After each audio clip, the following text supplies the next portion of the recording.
Welcome back, boys, to a new episode of The Boys Fantasy Football Podcast, where we only talk about things that happen in our league. I know, these things are getting good, and we all want to send it to everybody we know and have it go viral, and you're like, Brandon, really wish you could give us some more fantasy advice so I could share with my friends and my mom and my grandma who are really trying to be good at fantasy football. But all you do is talk about our league. Yeah, I know. That's the point. It keeps my expectations for this podcast extremely low, because if I do ever put out a bad podcast, put out a bad show, who cares? It's only going to 20 of your closest and best friends. And they're going to hate you no matter what. So might as well, just give them a podcast. So let's get started. Week 5 is now over. We are on to week 6. That means a third of the fantasy football regular season is behind us now. There's only 2/3 left for the math gurus out there to really turn this fucking thing around. I got a couple thoughts and stuff. First, I forgot to start the show with this. Tonight is opening night of the Golden Knights, the one true love that I have in my life right now that doesn't hurt me. And that's the Golden Knights. Well, my wife is in the other room, and she's like, wow. Sports. She just knocked me off. Okay, so cheers to the Golden Knights. First episode of the Golden Knights season. So I am going to take a shot. It's banner night for those who celebrate. All right. Yep, that was the old spitting chiclets. Hockey. Go hockey. Need to wash that down.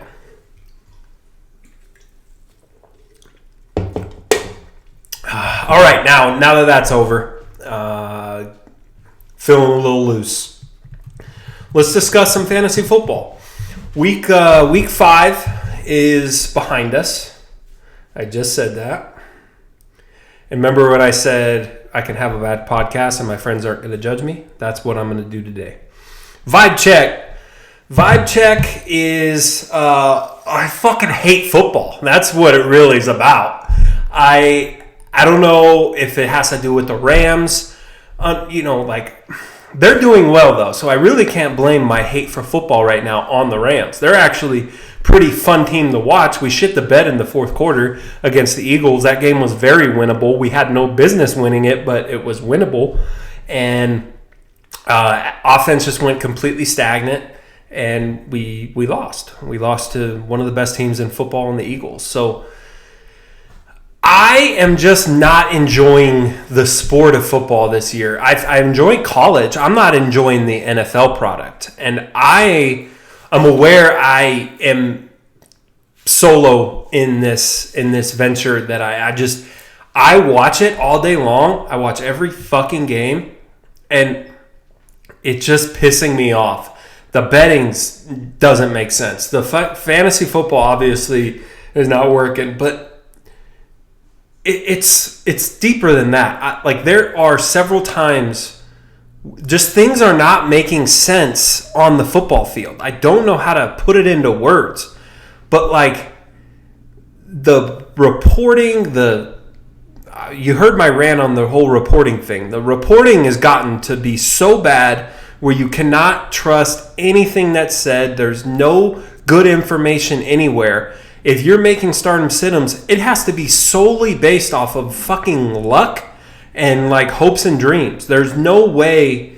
The good fantasy football players aren't playing well, and the under football the lower guys are performing well. I don't know. I mean, you could be like Donald and Zach, where you're like, I don't know, man. This sport's fine, and this sport's really fun. And my guys are doing well. I don't know what you're talking about with the reporting instances and stuff like that, but I don't know, man. I'm just not having fun with fantasy football. And I know that sounds like me complaining. I think, like, what the fuck is going on in the NFL right now? That's just how I feel. I'm very excited for hockey season. I keep making the jokes like I'm not gonna watch football. I'm gonna watch. I'm just mad at the game right now. It's just not giving me what I want out of it. So moving on. Bye weeks are coming up, and we're in one right now, but it's a shitty one. It's the Saints and the Packers. So get those guys out of your fucking lineups. But I don't think anybody really has too much of them in their lineups to begin with.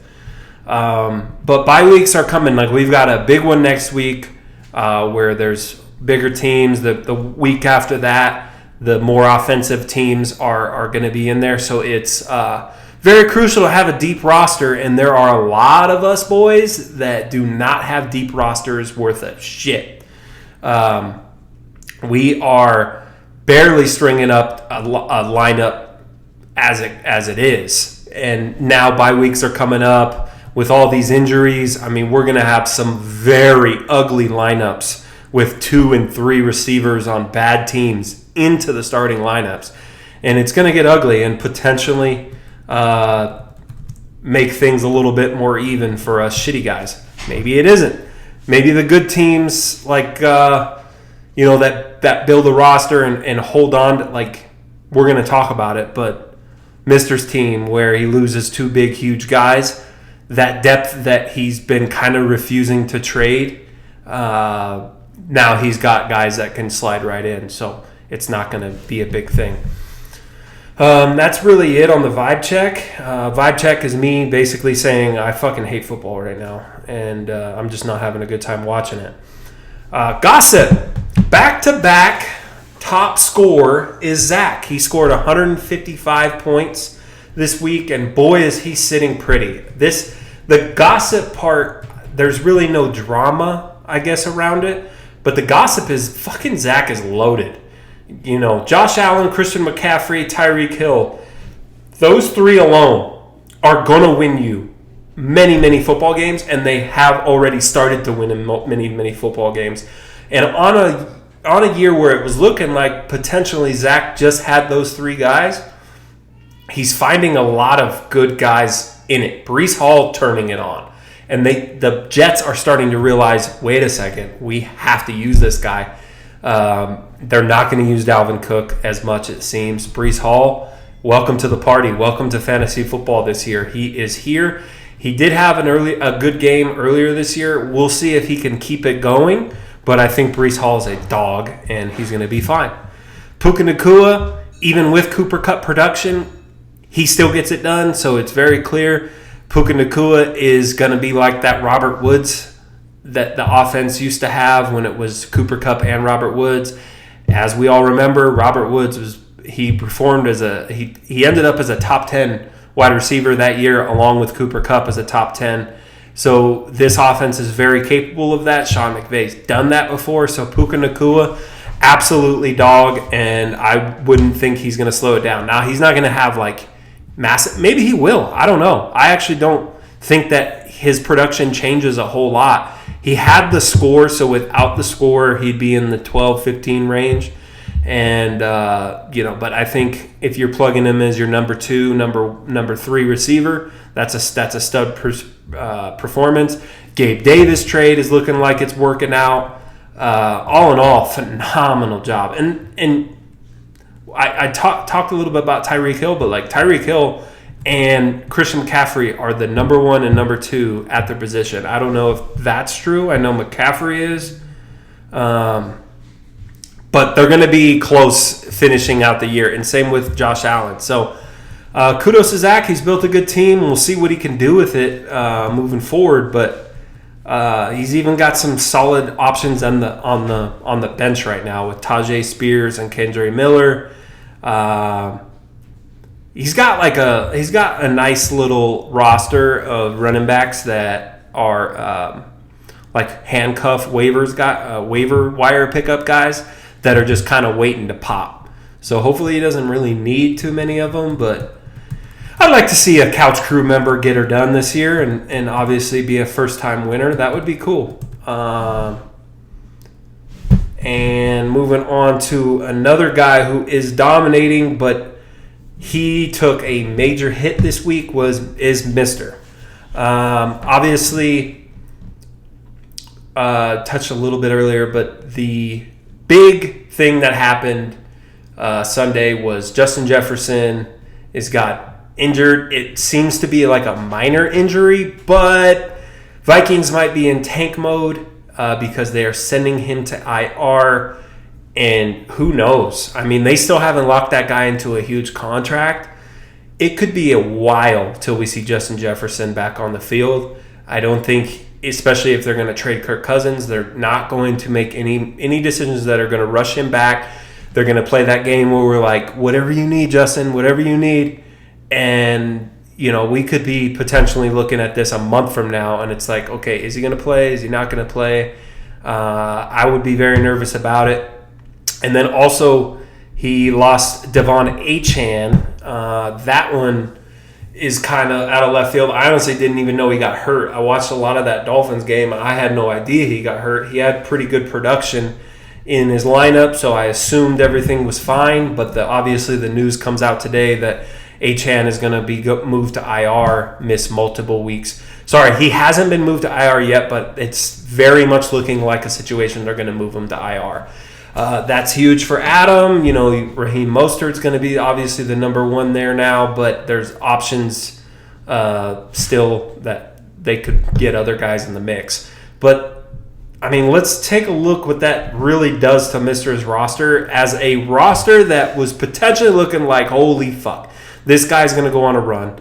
He put up 138 points this week with those two guys in his lineup. But moving forward, that roster that we were all very scared of just came right back down to earth. Justin Jefferson out, Devon Achane out. So that means he is going to be putting Brian Robinson in his lineup, who's been good. He hasn't been as good as he came the first couple weeks, but Brian Robinson's a serviceable guy. And Tank Dell, who's been pretty damn inconsistent lately. He had the one blow-up week, and then he's been kind of So maybe he goes the two tight end situation. I don't know really what his move is going to be this week, but we're going to see. And he's going to be kind of like the rest of us where he's got to figure out the roster, and I think he's going to be fine. You got to keep pushing forward, and his team's going to be fine. But I think that is two potential things. Like, I've bitched about injuries all year long. I've done a lot of bitching. There's been other guys that have been hit by injuries, but Mister is not one to complain. He's going to be always positive and woo-saw with his fucking lineup. But I'd be shitting fucking bricks right now if I was him, because he had a team that looked like it could run the table, like literally run the table. I thought it was going to do that. So I'm going to try something here. I'm going to slide over here. Hopefully you can see me. Because right here, I'm going to post a picture of the standings. At the top of the standings, we have a 5-0 Donald, who I think he's outperforming what his roster actually looks like. Some could say some of those guys on his team is underperforming and only going to get better, such as Tony Pollard, CeeDee Lamb. Both of those guys really hasn't gotten much out of either of them, and he's still winning.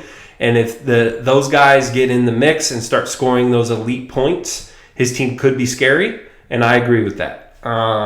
Number 2 is Immaculate. That is Austin, 4-1. He lost this week. He seems pretty happy about it. He's hoping to send a message into the locker room and get those guys to pull their fucking head out of their ass. Zach, 3-2. He's a wagon. He's on the way. He's with a win streak of 2.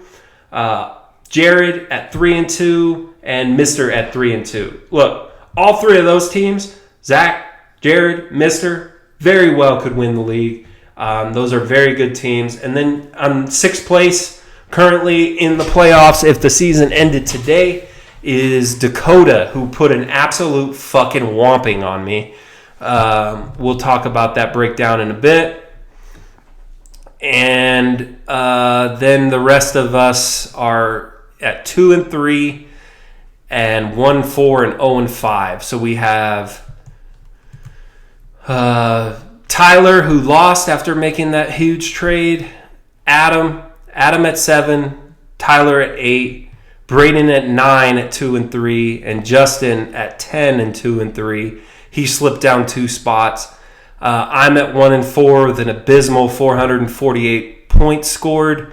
Compared to Zach, who is the top scorer, he scored 220 more points than me. Jesus Christ, that's 2 weeks of play. And then you've got the worst team in our league, but it's not by a far margin, is Peeler, is 0-5. Yeah, that sucks. We suck. All right. Enough with that. Standings segment is gay. Probably won't do that one again because it just seemed like me just reading stupid shit unprepared. Pulled my notes back up.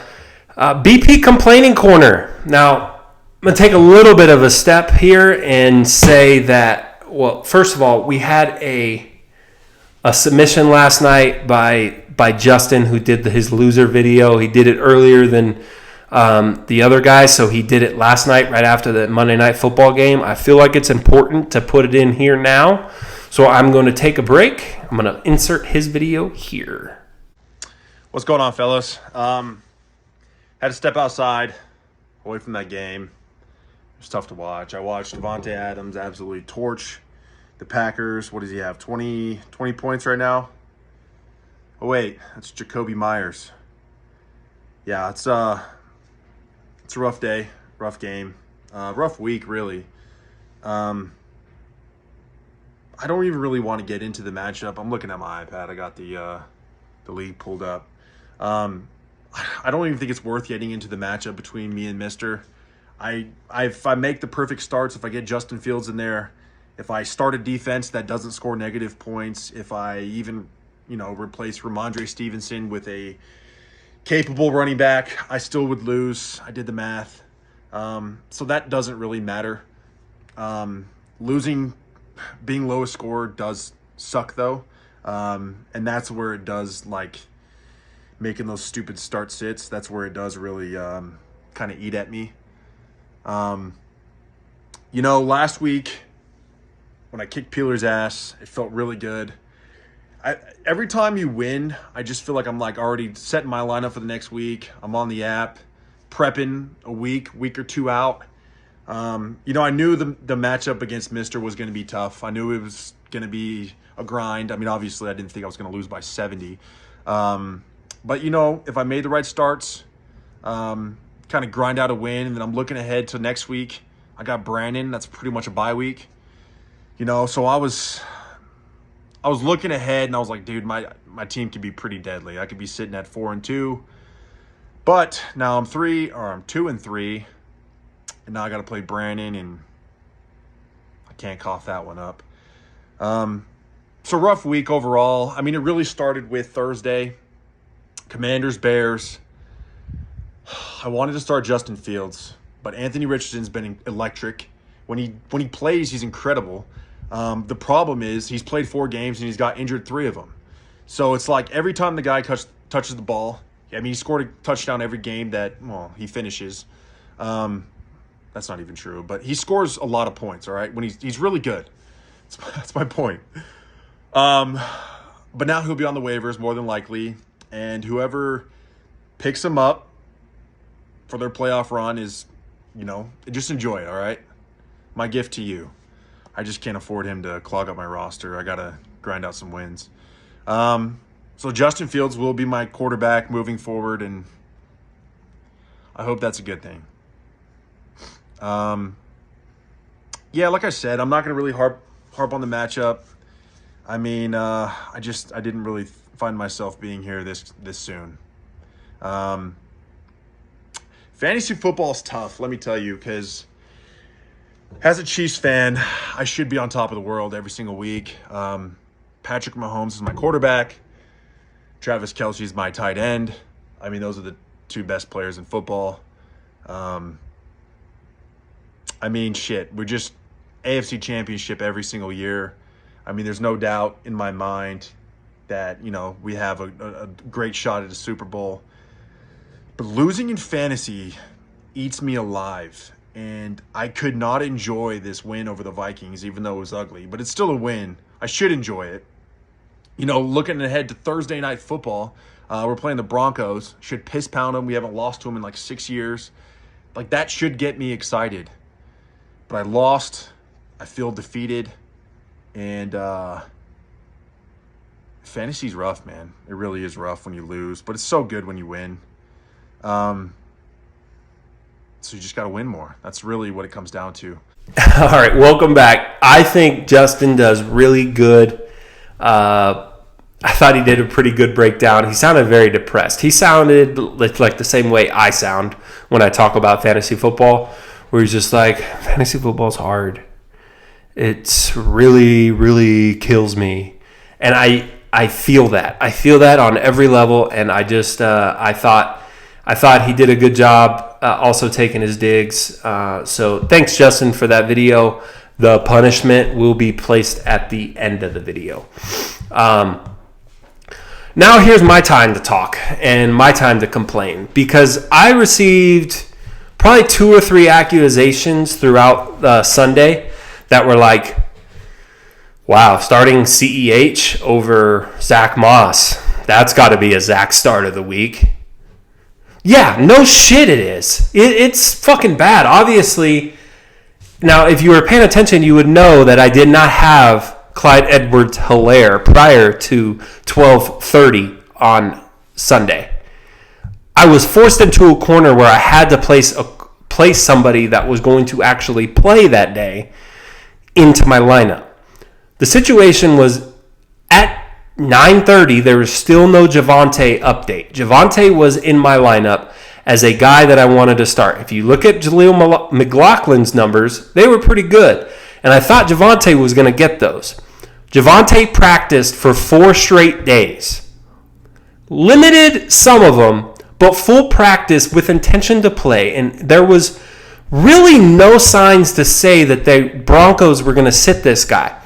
Their Jets were coming in town. They had to win this game with the whole Sean Payton thing. This was a prime opportunity to start Javonte fucking Williams. No update. I knew I was like, okay, well, I have Zach Moss and Javonte that need to go into my lineup. Zach Moss, fucking $42 million just got signed to fucking JT. Okay? They weren't going to They did play him. But at the time, it doesn't make sense that you would start Zach Moss against a stout Tennessee defense instead of Javonte, who is going to play. It's obviously a bad start now. Zach Moss should have been in the lineup. But it wasn't. I had to choose that at 10 o'clock. Now, fast forward to 12:45. Now Javonte says he's not playing. They're sitting him. Now I'm fucking fucked. Because I sat Javonte because he played at 10 o'clock. Sorry. I had Javonte in my lineup because he played at 10 o'clock. I had to make the pivot and put in CEH. It was a tough spot to be in. And I'm defending myself, but at the same time, it doesn't matter because it was the wrong fucking decision. 1,000% the wrong decision. I should have said, well, I can't trust that Javonte isn't going to play. I'm going to just take what I can get with Zach Moss. Hindsight? Didn't matter. It would have mattered if I played Logan Thomas on a Thursday night. That was my bad start. And that will be a Zach start of the week, is not putting Logan Thomas in there. Dalton Kincaid's been awful. Logan Thomas has been very good. And then this week was like his come out game. He had like 8 catches. It was a good game for Logan Thomas. And I screwed the pooch on that. So yeah, if ifs were, oh man, I don't know that one. I forgot it. I fucked up, and I take the ownership of understanding that the GM, coach, everything, fucked this week up for my team, and I am fully aware of that. I didn't get much help from my trade. In fact, it probably hurt me. I'm not panicking on the trade altogether. I think it didn't look good. James Cook had like -4 rushing yards. Debo, I was pretty okay with the way Debo played. That game script didn't really lend itself to anybody fantasy-wise except for George Kittle.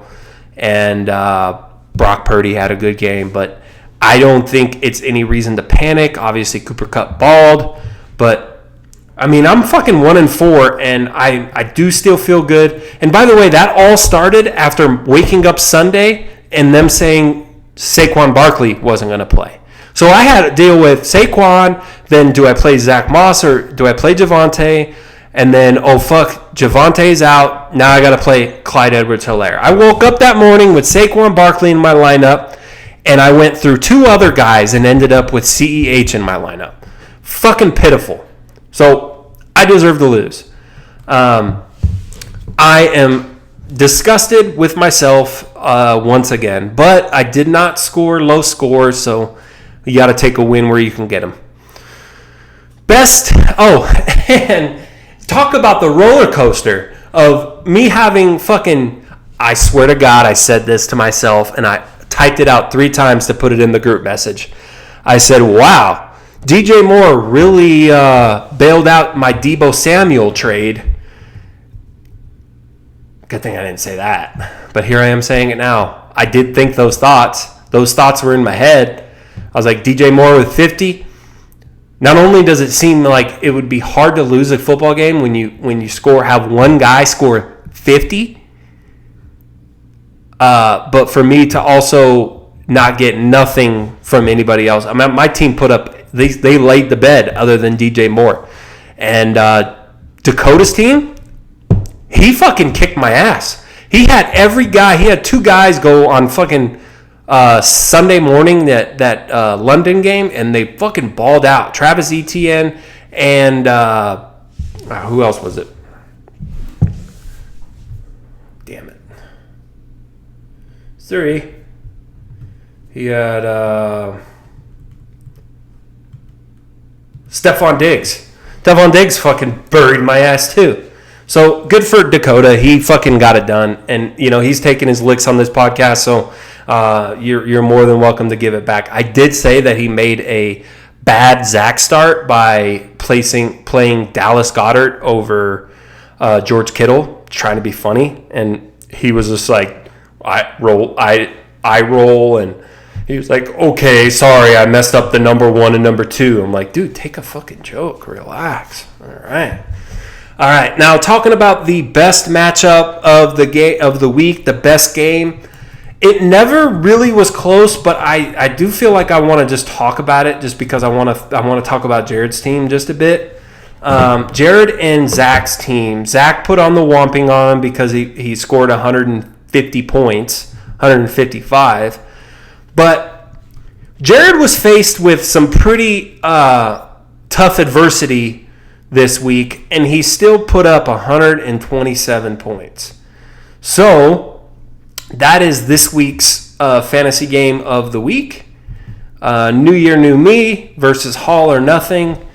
Zach's team went off like we talked about, so really I'm just going to talk about Jared here. Jared showed signs that he still has a little bad fantasy football player within him. Playing Michael Wilson and Tyler Boyd, who combined for 11 points. I just thought the Michael Wilson start was silly. Rashee Rice showed signs that he should be in the lineup. And Jaleel McLaughlin, now I doubt he was following it the same way I was with the whole Javonte situation, but Jaleel McLaughlin should have been in his lineup in some way, somehow. and I don't think he was really paying attention to make that move to get in there. He also had Calvin Ridley at his flex, so it left him with little decisions that he could make. That's a fantasy no-no to start your Thursday night games and your early Monday morning or your early Sunday morning games into your flex, because it allows you little situations where you can really pivot out. Sometimes it helps out. And you can really get yourself out of a bind by doing that. So a little pro tip for you there. A little pro tip coming from the guy who's 1-4. But all in all, Zach pretty much had this thing under wraps. There was a moment in the morning games where Laporta scored his 20 points and Ridley had his 20 points. And he was like coming back on Zach. But Zach always kind of had a shot with this thing, Christian McCaffrey being the late Sunday night game, so he probably felt great all day long. And he even had a player throw a goose egg in his lineup, and he still got the top score. Impressive work by Zach. I thought that was a hell of a matchup. The rest of us kind of put up some shitty performances outside of the winners in every matchup. So that is it for the best game segment of the week. Moving on to the trade portions. The one trade was early after we did the podcast. I got Joe Burrow out. Joe Burrow proceeded to go off this Sunday. Mr. got his guy, and it pays out for him. Joe Burrow looks like he's back, and the struggles continue for me. I mean, I was the only reason Joe Burrow wasn't playing good, especially after my rant last week. It was only right that he was going to go off and be back to being Joe Burrow. It feels like their game plan was just like, all right, fuck it. Let's throw Jamar Chase the ball. And they did. Jamar Chase dropped 50. And Joe Burrow is good again. And that sucks, man, because I finally played C.J. Stroud and he sucked. And he didn't suck. He's an awesome football player. It's just his fantasy numbers didn't do well. So that trade, I think, in favor of him. Obviously, I didn't play Zach Moss, but that's really the only breakdown of the trade. I think we both got something out of it. I still may have a guy with Zach Moss, but he for sure has a guy with Joe Burrow, and now I think that completes Mister's team, which he was always really struggling with that quarterback position. The other trade is one that we have between Kyle and Donald, Jacoby Myers, Alexander Madison. Sorry, Jacoby Myers, Chuba Hubbard, and Nico Collins.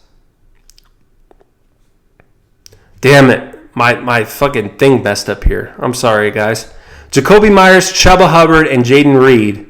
For Donald getting Alexander Madison and Jaden Reed. Fuck. The trade was Jacoby Myers, Chuba Hubbard, and Nico Collins. For Donald getting Alexander Madison and Jaden Reed. An instant reaction when this first trade came out was, holy fuck, Donald fucked up. And it's mostly because Nico Collins was the best guy in there. Jacoby Myers is good. Chuba Hubbard might be the starting running back because Miles Sanders sucks. And then Donald only got back Alexander Madison in return. Jaden Reed stinks, and I don't know if he should really be on anybody's starting lineup. Donald started him, and it didn't work out, but he ended up getting the win anyways. So I'm going to insert Donald's reaction video. He sent this directly after the trade here. A little breakdown of the trade video style for you guys. I'm out here at kindergarten PE. These kids are fucking wow. But anyways, I gave up Jacoby. He's a dog. If Jimmy G plays, he's a dog. I gave up Nico. We all know Nico a dog. Thanks BP for dropping him. And then I gave up Hubbard, which I told KP Sanders stinks. And Hubbard is almost the starting back there. So I gave up some dogs, but I got back Matson, which I needed some RB depth. So getting Matson helps give me a third solid RB. And I traded for Jaden Reed, who's a dog coming into his own. Yeah. No, we got to keep the sticks outside. Because I said so. See? This is what I deal with. But no, Jayden Reed, a dog. He's one of those guys that's going to be, hey, that's why we don't. The ball should not be over the fence. Adrian, now we can't get it. Now we lost the ball. So now you guys cannot play basketball. Now you got to go on the grass. Damn. Jayden Reed, a dog, though. He's one of those guys that can get you 25 or get you 8. So he's going to be good. If his quarterback's throwing rocks like these kids, then he should be fine. Hey, stop throwing rocks. You guys all on the grass. Go on the grass. Go on the grass. If you're not playing basketball, go on the grass. Hurry. Well, leave the spider web alone. Go on the grass. Anyways, long story short, I traded for some dogs. They come into a better team. I wish KP the best, and hope all those guys pan out. And then Peeler did not comment on it. I think he's happy that he got Nico Collins. It didn't help him any which way this week, but I still think this trade benefits him, and it will help him get a win. So I need to get my shit together because I still think Kyle got the better end of this deal. Lastly, we got the last segment of the week. It is Zach starts of the week. Me, CEH over Zach Moss. Again, asterisk because of Javonte's fucking fault. Me, Kincaid over Logan Thomas. Terrible idea by me. I was just scared of Thursday night games, but don't be scared of Thursday night games. Play the matchups. Justin Richardson over Justin Fields. Now, if Richardson didn't get hurt, might have been okay. He was hoping for the same thing where he got bailed out by Anthony Richardson, but ultimately Justin Fields is back, and I think he's going to come back to being a good guy, good fantasy quarterback in this league. So I think he's realized that that's his guy moving forward. And then Donald, Jayden Reed over Adam Thielen. Adam Thielen has been a dog. Even without Bryce Young, Adam Thielen has been a very good wide receiver. And even after trading Nico Collins out of town, I think he was felt like pressure to play Jayden Reed. And he probably shouldn't have because Jayden Reed stunk. But I thought it was a bad start over Thielen. Thielen should have been the guy there. All right, that's it, guys. I'm going to move on to the low score of the week. Punishment video, very funny from Justin. He scored an abysmal 71 points, just topping out Kyle Peeler's low 74. But Justin is the winner, so enjoy the video. Thanks, guys. Talk to you later. Punishment. These lights are gonna bother me. So punishment to some, not to all. But hey, this is my punishment, and I chose to do what I want to do. Let's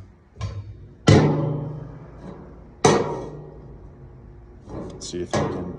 So I was gonna pre-pour, but I knew no one would trust me in this league, and that's okay. Howler Head, clearly not my alcohol, clearly not my choice. I don't even know. I heard it's good though, so let's.